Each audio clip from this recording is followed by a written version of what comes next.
पिछले एपिसोड में हमने देखा किस तरह पूला मॉर्शेडी को वह सभी हुनर सिखा रही है जिसकी जरूरत उसे सर्वाइवल के लिए है। फिलहाल अब पूला के दिल में मॉर्शेडी के लिए जो प्यार है उसका जबरदस्त इम्तिहान होने वाला है। दो प्राइड्स आपस में लड़ रहे हैं। इसी बीच एक बढ़ते उम्र का राजा अपने खुफिया इरादों का खुलासा करता है। मकुलो पैक का लीडर किट्सो अपनी सेना को तैयार कर रहा है ताकि राज कर रहे तानाशाही लुटेरों से वापस छीन सके इस सैवेज किंगडम को। आज मैं एक्सप्लेन करने जा रहा हूं सीजन 3 के एपिसोड 5 को, जिसका नाम है फॉल ऑफ द क्वीन। इस एपिसोड में किंगडम का पूरा गेम बदलने वाला है, इसीलिए इसे मिस मत कीजिएगा, पूरा जरूर देखिएगा। और हाँ, आप लोग कमेंट में यह बताइए सैवेज किंगडम देखने के बाद आपकी सोच में क्या बदलाव आया है। वाइल्ड एनिमल्स, जंगल, इन सब के बारे में पहले आप क्या सोचते थे, अब आप क्या सोचते हैं, प्लीज़ कमेंट में ज़रूर बताइएगा। मैं 700 कमेंट्स एंड 5000 लाइक्स एक्सपेक्ट कर रहा हूं, क्योंकि सिर्फ एक एपिसोड बचा है सीजन 3 में। यह टारगेट पूरा होते ही मैं उसे अपलोड कर दूंगा। एनीवे, बिना किसी देरी के चैनल को सब्सक्राइब कर दीजिए अभी तक जिन्होंने नहीं किया है, और बेल आइकन प्रेस करना मत भूलिएगा, क्योंकि आप देख रहे हैं facts phylum the amazing kingdom of animals. इस एपिसोड की शुरुआत होती है पूला से, जो शिकार पर निकली है, क्योंकि इसका काम कभी पूरा नहीं होता है और इसकी बेटी हमेशा भूखी रहती है। पूला ने जो साम्राज्य खड़ा किया है वह इन्हीं इम्पालास के बल पर किया है, लेकिन बेचारी बढ़ती उम्र की वजह से अब इनका शिकार बहुत मुश्किल से कर पाती है। इसीलिए आज उसने एक मंगूस का शिकार किया है, लेकिन यह बूढ़ी उम्रदराज माँ इस छोटे से शिकार को खुद ना खाकर अपनी बेटी को देती है। इनफैक्ट इसकी हर की गई शिकार इसकी बेटी को ही जाता है। इंसान हो या जानवर, एक माँ का प्यार ऐसा ही होता है, खुद नहीं खाएगी लेकिन बच्चों को जरूर खिलाएगी। 10 मंथ्स ओल्ड मॉर्शेडी किंगडम के खतरों से अनजान है। उसे शिकार से जुड़ी बारीकियों का आभास नहीं है। पूला को उसे यह सब कुछ सिखाना होगा, लेकिन उसके पास बहुत ही कम वक्त बचा है। किंगडम पर अभी भी कमांडर क्वीन ममुत्सी का राज है। उसकी सेना ने सभी को परेशान कर रखा है। ममुत्सी की बेटी लसेडी की जिंदगी बेहद आसान है। उसे सब कुछ मिल रहा है, लेकिन लसेडी की भूख है जो खत्म होने का नाम ही नहीं लेती है। उसे सब कुछ और चाहिए होता है। वह चाहती है सभी उसके आगे सिर झुकाए और उसके हिसाब से चले। उसकी सबसे बुरी बात यह है, वह दूसरे सिपाहियों को बहुत नीचे दर्जे का समझती है और उनसे शिकार छीनने की कोशिश करती है। ऐसे में ममुत्सी की आर्मी के बीच लसेडी के लिए गुस्सा उबलना शुरू हो गया है। हाइनाज ने जब से किंगडम पर कब्जा जमाया है, तब से वेस्टर्न प्राइड की जिंदगियां मुश्किलों से गुजर रही है। वे नदी के किनारे रह रहे हैं और अपने दिन काट रहे हैं। इनका राजा रमाहाटा अपने भाई के साथ कहीं चला गया है। ऐसे में परिवार को पालने और खिलाने की जिम्मेदारी अब शेरनियों पर है, जिन्होंने भी पिछले कई दिनों से कुछ नहीं खाया है। तभी उन्हें एक बफेलो हर्ड दिखता है। उनको एक उम्मीद की किरण नजर आती है। यह इनका फेवरेट फूड है। शेरनियां उनके झुंड पर हमला करती है, लेकिन यह इतना आसान नहीं है। बिना कोऑर्डिनेशन और तालमेल के शेरनियां नाकाम होती है। लेकिन इस भगदड़ में एक बफेलो काफ पीछे छूट जाता है, जिसे एक शेरनी मार डालती है और पूरा प्राइड दावत के मजे लेता है। लेकिन यही नहीं है जो भूखे हैं, कोई और भी है जो इस दावत के मजे लेने के लिए वहां पहुंच गया है। एक बंजारा शेर उनकी तरफ बढ़ रहा है, लेकिन यह शेरनियां इतनी मेहनत से कमाए गए इस शिकार को नहीं छोड़ेगी। सबसे बड़ी बात यह है कि इन्हें कमजोर समझना ही भूल है। तीनों शेरनियां उस मेल लायन से लड़ती है और यह साबित कर देती है, चाहे कुछ भी हो जाए, वेस्टर्न प्राइड मरते दम तक अपने और अपने परिवार की हिफाजत करेगा। कोई भी ऐरा गैरा मेल लायन उनके राजा की जगह नहीं ले सकता। जलवा है हमारा। पूला अब लगभग हार मान चुकी है। बढ़ती उम्र की वजह से यह कमजोर हो गई है। ऐसे में इसके और इसके बच्चे के लिए खतरा बढ़ गया है। पहले पूला हर मुश्किलों से लड़ती थी, लेकिन अब वह जान बचाकर भागती है और छुप जाती है। उसे हर छोटी छोटी परछाइयों से भी डर लगने लगा है।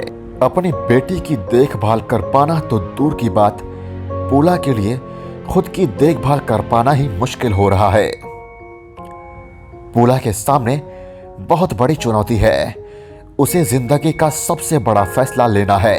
क्या उसकी बेटी उसके बिना जीवित रह पाएगी? यह चिंता उसे सता रही है। बेचारी मॉर्शिडी अपने माँ के इस हालात से अनजान है और अपने में खोई हुई है। इधर पूला अपनी जान से ज्यादा प्यारी बेटी मॉर्शिडी को हमेशा के लिए छोड़कर जाने लगती है। शायद इससे मॉर्शिडी को कुछ फायदा पहुंचे। दुनिया में इंसान हो या जानवर, हर किसी के लिए परिवार ही सब कुछ होता है और सभी अपने परिवार को खुश रखना चाहते हैं, जैसे मकुलू पैक का लीडर किट्सो कर रहा है। किट्सो के राज में मकुलू पैक काफी फल फूल रहा है। यह डॉग्स किंगडम के बाहरी हिस्सों में अपने राजवंश को पाल रहे हैं। हाइनास के पहुंच से बाहर यह 8 पपीज तब तक छुपे रहेंगे जब तक ये बड़े नहीं हो जाते हैं, क्योंकि पैक का भविष्य इन्हीं पर टिका हुआ है। पप्स खेल में मस्त हैं। तभी वहां एक शेर पहुंच जाता है, जिसे देख डॉग्स तुरंत अपने पप्स को सुरक्षित माद में भेज देते हैं और एक डॉग शेर का ध्यान बटाता है। कुछ ही देर में शेरों का झुंड वहां से चला जाता है। बच्चे माद से बाहर आते हैं। आज उनके जीवन का सबसे पहला लेसन था, हुक्म मानना तभी जान बची रहेगी। इन डॉग्स की सबसे खास बात यह है कि ये एक दूसरे के लिए जान तक दे सकते हैं और हमेशा एकजुट होकर रहते हैं। वेस्टर्न प्राइड एक बफेलो कार्कस का दावत उड़ा रहा है, लेकिन यहाँ भी सुकून नहीं है। इनकी कामयाबी की खुशबू दूसरे प्राइड को अपनी ओर आने के लिए आमंत्रित कर रहा है।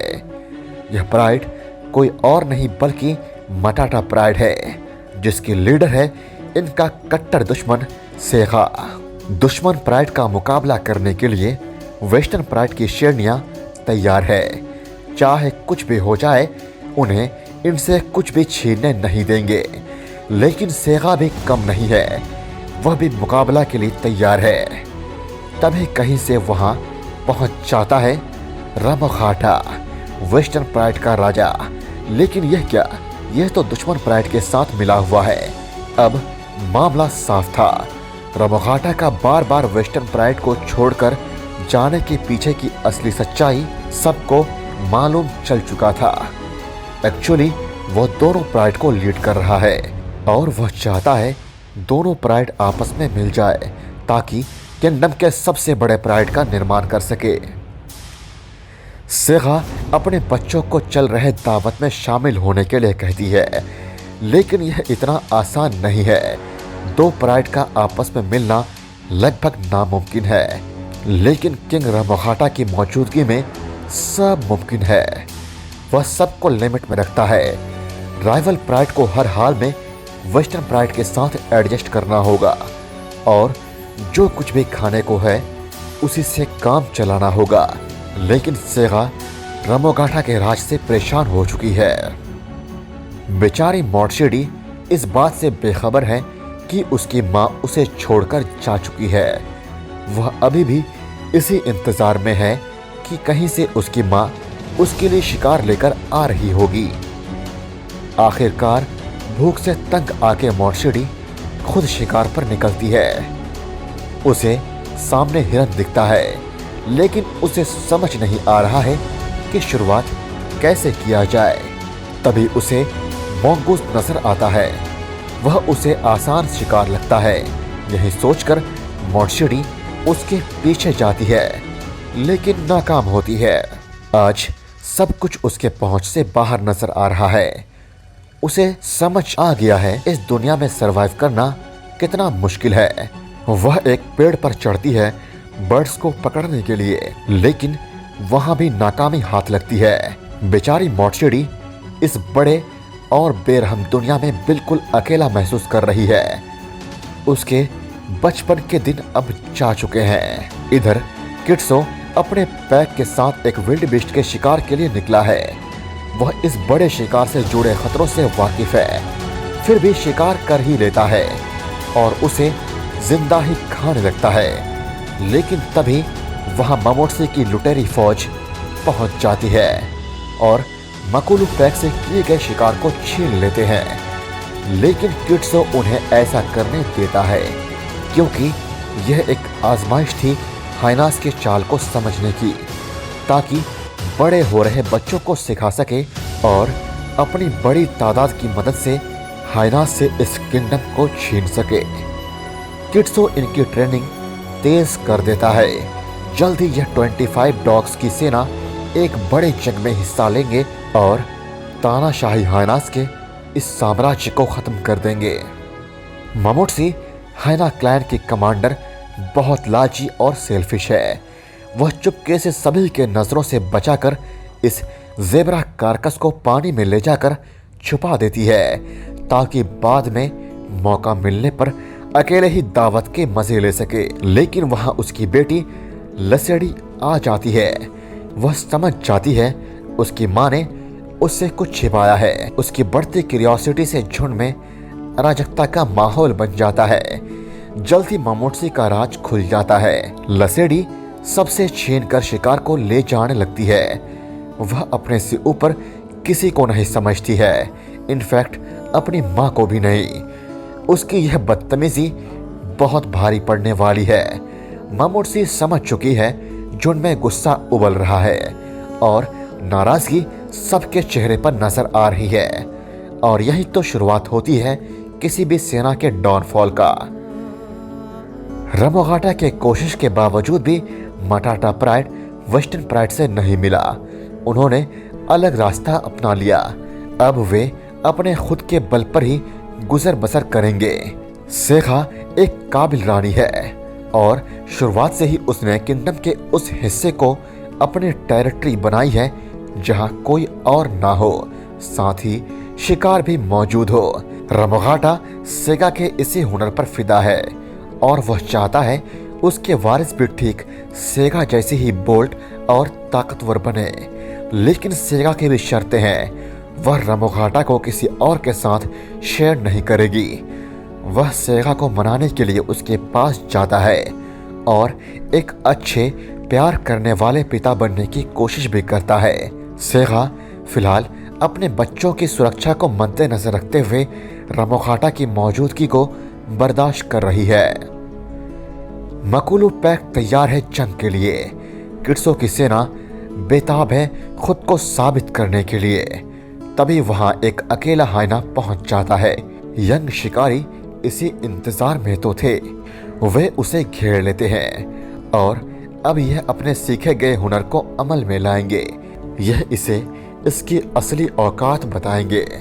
किट्सो इन्हें लीड करेगा और उसे असली औकात बताएगा। इधर पूला अपनी आखिरी सांसें गिन रही है। वह बहुत कमजोर हो चुकी है और उसमें कोई ताकत नहीं बची है। इसके दुश्मन अब सक्रिय हो गए हैं और उसे मारने के लिए आगे बढ़ रहे हैं। अगली सुबह पूला बुरी तरह जख्मी नजर आती है। अपनी बेटी को अकेले छोड़कर उसने उसे बचा तो लिया, लेकिन खुद अब मौत से लड़ रही है। कभी इस जंगल में इसका राज था और आज उसी राज में खुद को सबसे ज्यादा असुरक्षित महसूस कर रही है। उसका वक्त धीरे धीरे खत्म होता जा रहा है। इसकी विरासत को आगे बढ़ाने की जिम्मेदारी अब मॉर्चिडी के कंधों पर है, लेकिन इतनी बड़ी जिम्मेदारी के लिए वह अभी छोटी है। फिर भी वह इस सैवेज किंगडम में अकेले ही लड़ेगी और खुद को साबित करेगी। गाइस, वीडियो अच्छी लगी हो तो लाइक और कमेंट ज़रूर कीजिएगा। जो मैंने टारगेट रखा है उसे ज़रूर पूरा कीजिएगा। मुझे इंस्टाग्राम में फॉलो करना मत भूलिएगा। Thank you so much guys.